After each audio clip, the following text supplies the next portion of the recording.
Hey everybody, today I'm going to show you how to put a surf and rail adapter onto an electric skateboard, particularly an electric skateboard that has a lot of different nuance and a lot of different customization options. So let's dive into it.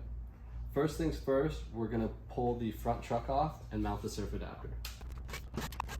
So now that the front truck's removed, next I'm going to mount it to the surf adapter. So you pop it on there, and then I'll get all four of the nuts finger tight before completely tightening them down. And now I'm going to tighten down all the nuts, going slowly at first and then torquing. Stainless steel hardware is great because it looks good and it's really strong and it never rusts. However, you can seize it if you spin it too quickly. So go nice and slow and then torque it down. By using the board's original riser and original hardware, it's pretty much the easiest install. The length on this one is perfect. You don't want the bolts sticking out too far because they will interfere with the rotation of the surf adapter.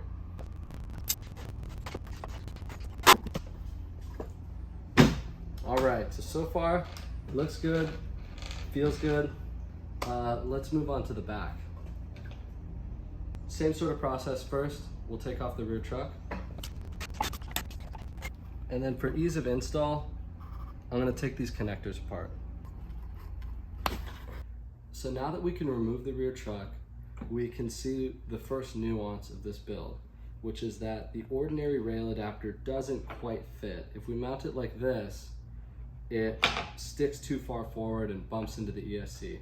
This happens with a lot of electric boards, so if you've got one where the truck is right up against the ESC, you're going to need to get our extender rail adapter, and this doesn't protrude any further forward than the front bolts.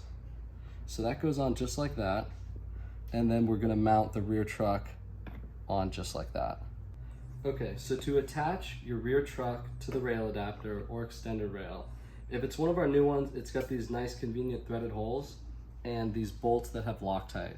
You're going to use the bag with the red mark because that is the one that's got this nice rounded head, and it sits like that. From here you're set, but I'd rather be safe than sorry, so I'm going to put on regular nuts in addition to having these threaded through the holes, just for that extra bit of security while I'm riding. Now that you've got the extender rail mounted to the truck, we're going to bolt it on, again using the same original bolts because the length is just about right, so we don't have to mess with getting our own or anything like that. Now that the truck's mounted, we can reconnect our motors. And from here, this thing is ready to ride with a surf and rail adapter. So because this is a brand new setup, I haven't felt it before, we're going to take it out and then we could start making tweaks to get the board dialed in the way we want it. Electric boards are complex. There's a lot of factors that go into like how they ride and how you want to ride them. So it does take a lot of tweaking, but that's part of the fun.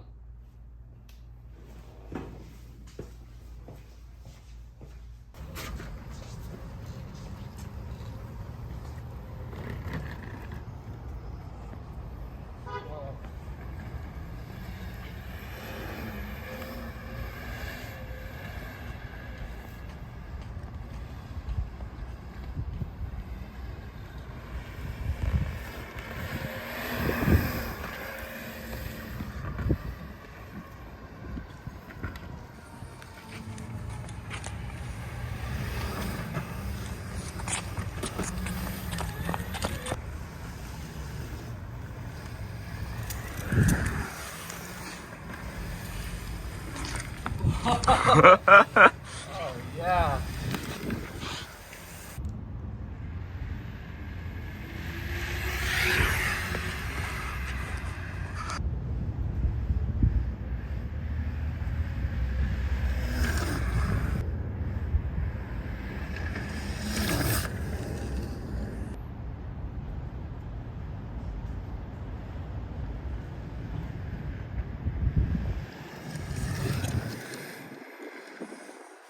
Look at the shape, look. Full black. Okay, so that was actually a lot of fun. This, as it sits, is a great setup. We turn this into a board that I actually like riding, which is awesome. I have some ideas for some tweaks that will actually make it a little more fun, maybe a little better suited to my style. So let's just dive in and see if we can improve. So my idea is, at the top end, I was just starting to feel a little bit of instability around like 26 miles an hour. And I think it's because our axle is sitting basically on top of the pivot. We're not getting that caster effect as the ground pushes backwards and stabilizes the board like you get if your axle was hanging, drafting behind the pivot. So my idea is to remove one of the pieces of our dual kingpin truck here, transform it into a traditional kingpin truck, get us a little lower to the ground, and then see if that feels better.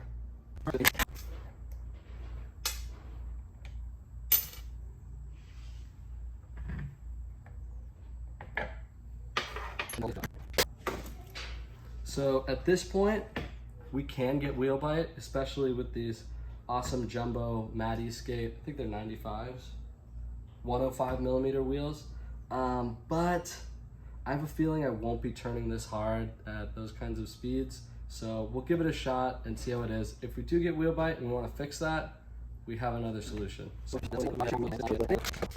axle comes off, center portion of the dual kingpin truck comes off, and then this goes back on just like as if it were a traditional kingpin.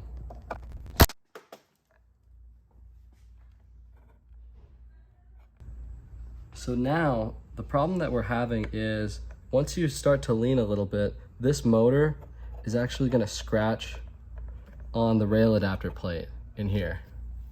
You see that? But it's okay. That's why we're ingenuitive.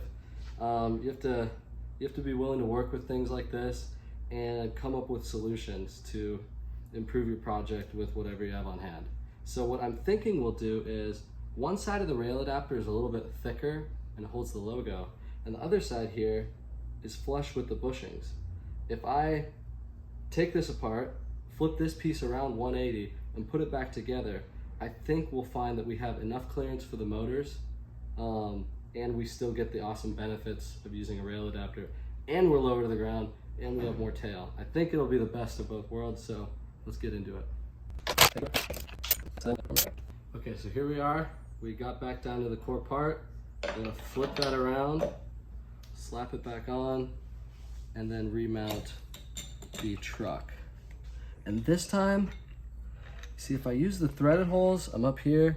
If I use the unthreaded holes, I could shift the truck back a hair and have even more clearance in here, and even less chance of those motors rubbing on the rail adapter. So I'm gonna try that.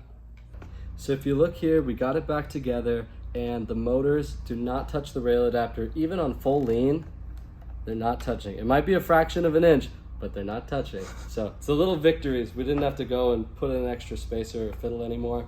So let's go give this a rip and see if we have improved on perfection or not.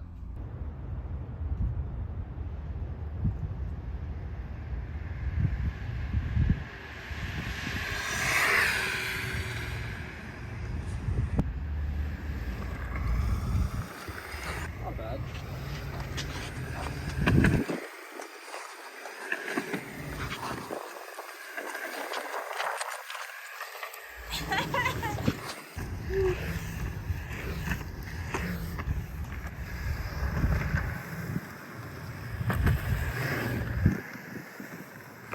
Oh! There we go. Okay, conclusions. It was definitely more stable at high speed. I mean, this thing was rock steady. And then at low speed, it was fun.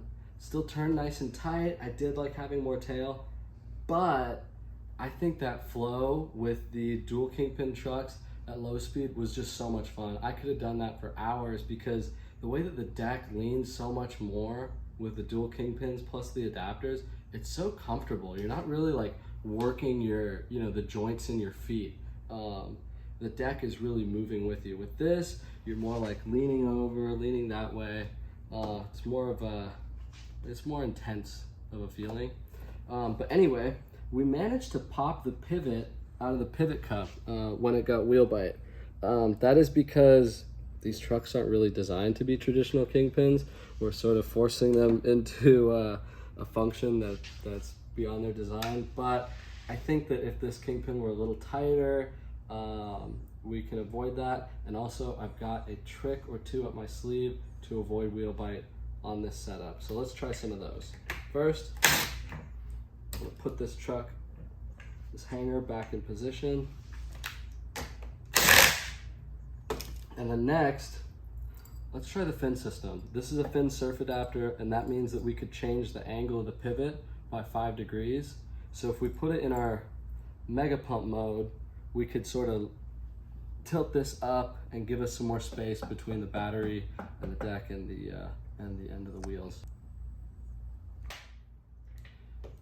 So we have a whole tutorial on what the fin system is, and I'll link that at the end of the video, and also how to put it together, but really quick and dirty.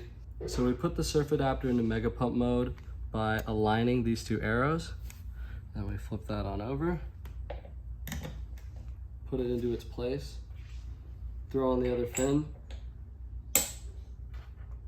bearings, washer, nut. Just like that. Be done in 30 seconds. And now if you look, there's more space here. And then we actually hit our limiter on the surf adapter before the wheel touches. So if I get this tight enough, or if I used harder bushings here, I suspect that I could eliminate it completely. But why don't we go give this a ride? All right.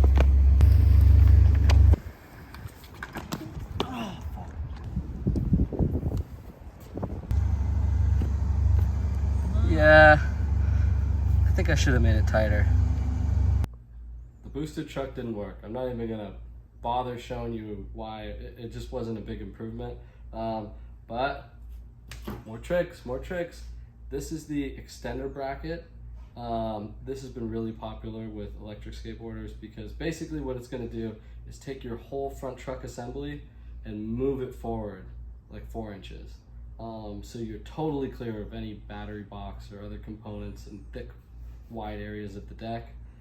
So let's give that a shot. This was supposed to be a tutorial. I know this has turned a lot more into like almost like a live R&D project, but I'm having a lot of fun with it, experimenting around and getting thrown on the ground. So let's see how this goes. So to mount the extender bracket, it's gonna come with another bag of these red marked bolts, just like the rail adapter. So we'll slot those through. And then once your surf adapter is mounted to the carbon fiber extender, you can mount it to the front of the board like this. So now that we're all mounted up, it looks like we have significantly more room without getting wheel bite. Fingers crossed. I really think this one is going to give us the best of both, the stability at high speed and that comfort of being able to turn tight without worrying about wheel bite. Let's hit it. Nice flex.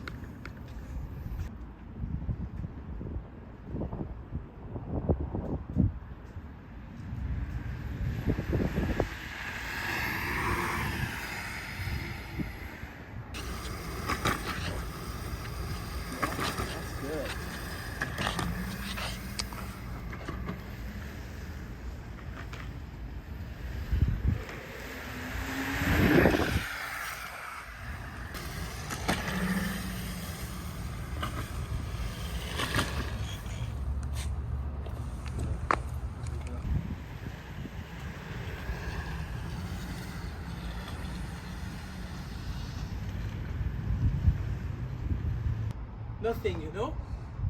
And when you accelerate, I don't know why, because it's straight on. It's like a bike, dude. Yeah? It's like a bicycle. Yeah. I never saw this one before.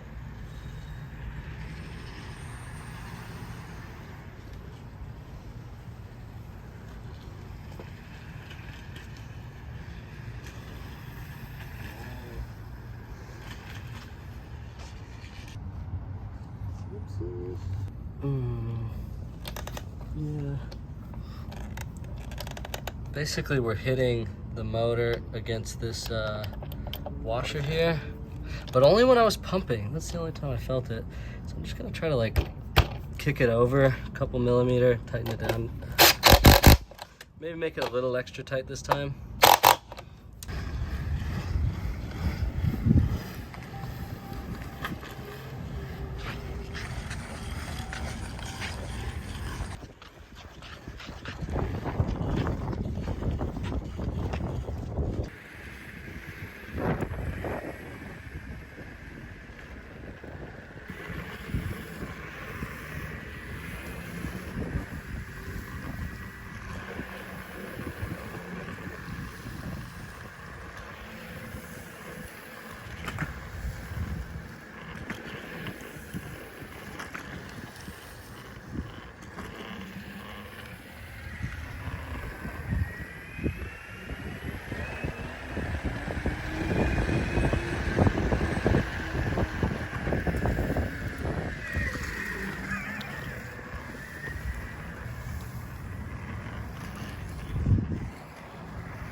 What do you think? It's good? Yeah, I think it's good. What do you think in French? Tu peux pomper comme un carveur. Ça reste assez souple. Plutôt très bien. Plutôt très bien. You feel good? Well, I will call this a mission success. We managed to make a custom build that checks all the boxes, at least for us. Very stable at high speed, works really well at low speed. You could even pump it without the remote. That's pretty darn good. Overall, if I were going to be riding in a tight area, I did really like that first configuration because the board just leaned so much. It was so effortless, you know, pumping and moving around in a tight space with the kind of traditional kingpin style that we did. It works your legs and ankles a bit more, but man, with those dual kingpins, this thing is just like it is just the smoothest action while you carve. So I hope that this video was helpful to you, or at least entertaining watching us fall. And if you have any questions, you could reach out. We will link all of these products in the video description. And yeah, we'll rip it up.